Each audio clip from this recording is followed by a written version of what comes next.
149 gitu. Bismillahirrahmanirrahim. Masalah sembahyang atas kenderaan dalam negeri haruskah tidak? Tidak musafir teman dalam negeri.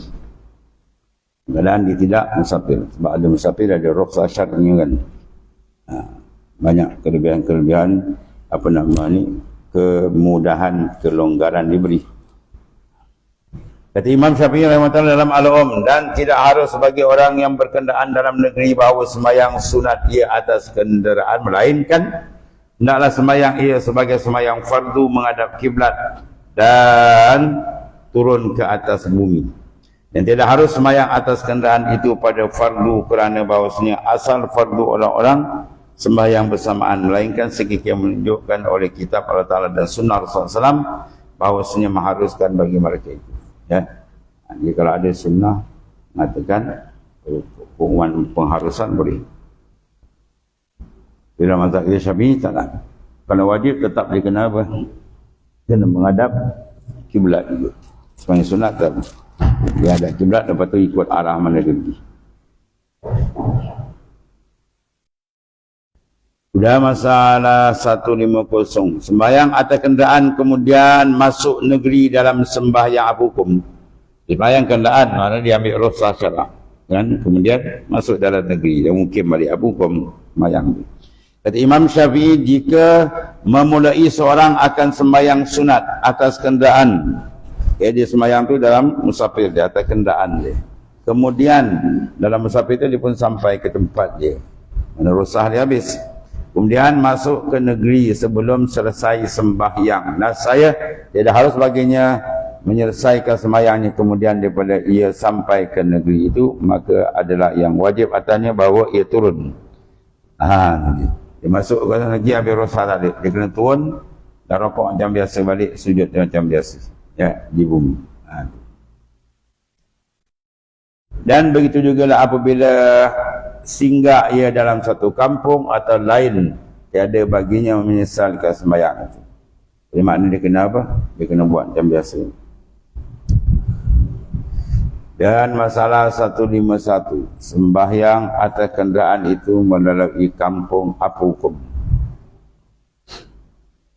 Kata Imam Syafi'i, dan jika melalui satu kampung dalam musafir ni yang bukan kampung itu negerinya, kampung lain, dan tiada hendak turun, dia terus dia, maka hukumnya ialah dalam musafir.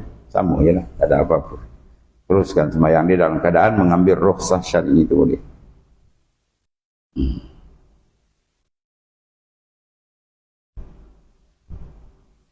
Kemudian boleh ia menghabiskan sembahyangnya yang dimulai di atas kenderaan itu. Sebab dia sembahyang atas kenderaan dengan imak, iaitu dengan isyarat dia. Dan jika turun ia dalam musafirnya di padang atau kampung, maka ia telah bersama anjur dan tiada ada baginya bahawa ia sembahyang melainkan atas bumi sebagaimana sembahyang fardu kalau dah sampai. Kalau dah sampai terus. Masalah sembahyang di bumi bolehkah disudahkan atas kenderaan? Sembahyang di bumi kemudian naik pula bertukar. Tadi atas turun bawah, ni bawah naik ke atas pula. Kata Imam Syafi'i, dan jika memulai seorang akan sembahyang sunat di atas bumi, mana sembahyang biasa kat surau ni atau rumah dia, kemudian menghendaki ia menunggang, tapi sembahyang tak habis lagi di dalam sembahyang, nah saya tidak harus demikian itu, melainkan hendak dihabiskan sembahyangnya di bumi dengan sempurna, dengan salam, habiskan terus, kemudian barulah dia naik kenderaan balik. Ya. Kalau dalam keadaan hai'ah sembahyang sunat tu boleh. Kalau sembahyang bumi pernah dilakukan oleh Rasulullah SAW sembahyang duduk. Ya, dalam bacaan tu tak habis, setelah sambung dalam keadaan berdiri pula boleh. Sembahyang duduk kan, dari tengah baca surah, kemudian Rasulullah bangun. Maknanya apa? Berdiri pula. Jadi boleh, dalam masalah. Sebab dengan sunat, kalau dalam keadaan dia bermukim, itu boleh dibuat sama ada apa keadaan baring, duduk baring, tapi pahala itu hilang separuh-separuh.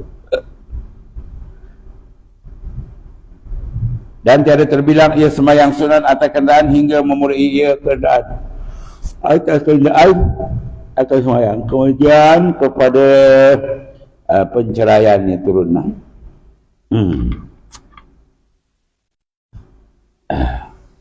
Jadi tidak terbilang, tak terpakai. Sembahyang sunat atas kenderaan hingga memulai ia atas kenderaan. Yang kau turun bawah, dia kena buat macam biasa, sujud rokok. Kemudian masalah sembahyang atas kenderaan taklah turun ke bumi, harus ke tidak? Macam-macam soalan. Kata Imam Syafi'i, dan jikalau memulai seorang akan sembahyang atas tunggangan. Dia sembahyang atas kereta je, kalau sekarang tunggangan kita kenderaan. Kemudian mau turun sebelum sempurna sembahyang. Ya. Dan keadaan ini dalam sembahyang, saya adalah harus baginya, kerana turun itu lebih ringan kerja daripada menunggang. Ya, kalau dia bawah tadi habiskan dulu, tak payah naik. Tapi kalau dia tengah sembahyang dengan keadaan, dia turun boleh. Kalau dia turun, dia saya rokok ia atas bumi. Mana buat sembahyang yang biasa lah.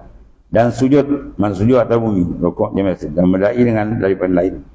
Tiadalah memadai lain daripadanya. Maknanya yang rosa tadi dalam kenderaan dia tak boleh bawa ke bawah. Dan ke bawah dia ke sembahyang biasa. Maka bila sudah turun kemudian menunggang pula, nasib batal sembahyangnya dengan menunggang itu. Ya, kita selesaikan di bawah. Dan masalah sembahyang atas kenderaan serta adanya berpaling, dadanya berpaling apa hukum? Sebab dada ni kena kekal menghadap kiblat, tiba-tiba dia berpaling. Sebab kenderaan kadang-kadang pusing kan. Kita sebab nak ejat, terpusing. Kata Imam Syafi'i, dan apabila memulai seorang kesembahyang di atas kenderaan atau berjalan, maka jika menyimpang atau menyerong dengannya oleh jalan, hendaklah ada baginya menurut serong. Kalau sembahyang wajib, tengok sini kiblat. Ya, bila dia pusing, ada dia kena pusing. Walhasil dia kena adjust, pastikan sentiasa dalam menghadap kiblat dalam kenderaan kalau sembahyang wajib. Dan menyimpang, padahal ia dalam sembahyang tadi. Dan jika diserongkannya daripada pihaknya hingga berpaling dadanya ke lain daripada dia betul. Mana jadi tak betul lah. Ya, sebab berpusing-pusing ni jalan tu, maka semuanya membatal ia akan sembahyang. Ya, melainkan bahawa ia kiblat pada tempat yang diserongkan kepada. Kecuali tempat serong tu kena kaki kiblat ni. Kalau sembahyang sunat, tempat dia tu ganti, tak boleh pergi tempat lain. Ya. Sembahyang sunat dah takbir yang ada kiblat, dia pun jalan. Jalan tu ganti kiblat. Itu ganti kiblat. Keadaan sini dia sengaja pusing tempat lain. Tak boleh. Itu batal sembahyang. Dan satu lagi masalah sembahyang atas kapal. Ya, ni kenderaan laut pula. Sembahyang atas kapal apa hukumnya? Ya, berkendaan juga. Kata Imam Syafi'i, dan tiada bagi orang yang naik kapal dan rakit, dan tiada suatu naik kapal laut, rakit kat laut, tenggelam. Dan tiada suatu daripada barang yang dinaiki dalam laut, bahawa sembahyang sunat barang mana berhadap kapal. Ya, mana ada kapal hadap dia lah. Kalau sembahyang sunat. Kalau wajib kena ijaz. Dan tapi wajib atasnya menyerong menghadap kiblat.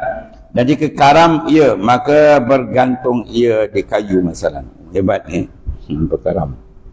Kemudian sembahyang ia ke pihak isyarat. Ke pihaknya isyarat akan sebagai isyarat. Mana gunakan isyarat. Dia dah tergantung. Rokok sujud dia pakai isyarat. Kemudian ulang tiap-tiap yang diperlukan sembahyangnya dengan demikian. Tapi sembahyang itu kena ulang balik. Padahal keadaannya apabila sembahyang akan dia kepada lain daripada kiblat. Dan tiada diulang barang yang sembahyang ia kepada kiblat dengan demikian itu. Kalau sembahyang menghadap kiblat tetap tak. Dan satu lagi masalah sembahyang sambil berjalan kaki. Yang pergi muau kan jalan kaki dia sembahyang. Oh, ancap tu. Merokok dia pusing, betul rokok. Orang tengok tengah jalan wak, ni wali mana saya. Try pergi sekali, pergi mana? Dia pergi dekat apa? Menemau kan, jalan kaki ni. Banyak lebih orang, ramai ambil kamera. Dan kata Imam Syafi'i, dan apabila ada seorang musafir itu berjalan kaki, tiada harus baginya sembahyang sunat, melainkan hendaklah menghadap kiblat. Dia jalan kaki nak pergi melemau kan, sembahyang.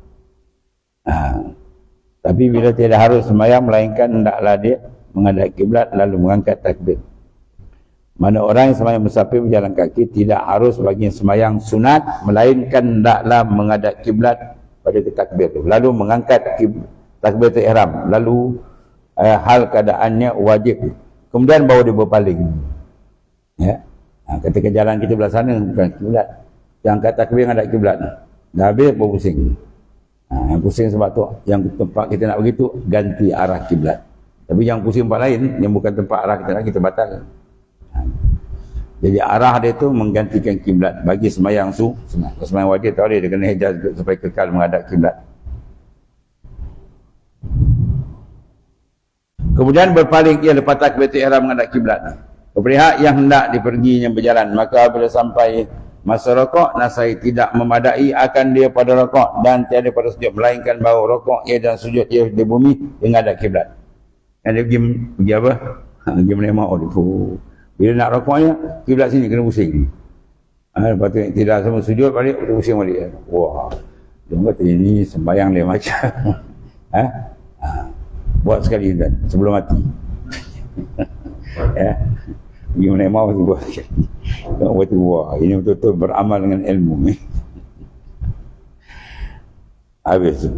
Dan lain daripada itu boleh dikerjakan dengan berjalan lah. Ya. Dia baca Fatihah ke apa semua jalan, tetap masalah.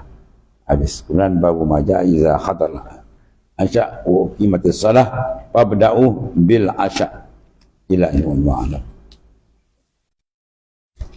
Bismillahirrahmanirrahim.